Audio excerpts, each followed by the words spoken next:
Hello નમસ્કાર વિજેન્દ્રો, દરેકનું હાર્દિક સ્વાગત છે. મિત્રો, ઘણા બધા અત્યારે આપણે ચર્ચામાં જે હતું કે ધોરણ 10 ને 12નું રિઝલ્ટ જે છે આ એપ્રિલ મહિનાના એન્ડ સુધી આવી જશે, પરંતુ તેની વચ્ચે ઘણી બધી હવે કહેવાય ને કે મુશ્કેલીઓ ઊભી થઈ છે. હાલની આપણે પરિસ્થિતિ જોવા જઈએ તો કે તેની અંદર જણાવવામાં આવેલું છે, આજના ન્યૂઝ રિપોર્ટની અંદર મિત્રો કહેલું છે કે ધોરણ 10 ને 12નું જે પરિણામ છે ક્યારે આવશે અને અત્યારે ન આવવાનું જે છે કારણ પણ સામે આવ્યું છે. સંપૂર્ણ માહિતી તમને આપીશું. તે પહેલાં ચેનલમાં નવા છો તો ફટાફટ સબસ્ક્રાઈબ કરી લેશો. તો મિત્રો, હાલની સ્થિતિએ વિલંબની વકી વચ્ચે આગળના પ્રવેશ પણ મોડા અપાશે. એટલે કે આગળ જે પણ તમારે ધોરણ 11 હોય કે પછી કોલેજની અંદર તમારે જે છે એડમિશન માટે તમારે જે છે પ્રોસેસ થોડી ધીમી એટલે કે મોડી થશે. અને કેમ પરિણામ નથી આવવાનું અને ક્યારે આવશે એ પણ તમને જણાવીએ.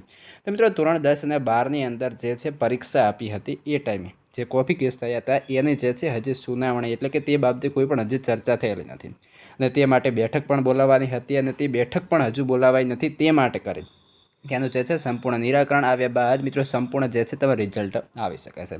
તો ક્યારે રિઝલ્ટ આવશે તો તે મિત્રો જણાવી જાય કે હવે 5મા મહિનાની અંદર એપ્રિલની અંદર કોઈ પણ ચાન્સ હવે નથી. 5મા મહિનાની શરૂઆતના જે છે દિવસોની અંદર મિત્રો આપણા રિઝલ્ટ જે છે ધોરણ 10 ને 12નો આવવાની પૂરેપૂરી સંભાવના રહેલી છે. કઈ રીતના રિઝલ્ટ આવશે, કેટલું ગ્રેસિંગ મળશે, સંપૂર્ણ માહિતી ડિસ્ક્રિપ્શનમાં મળી જશે.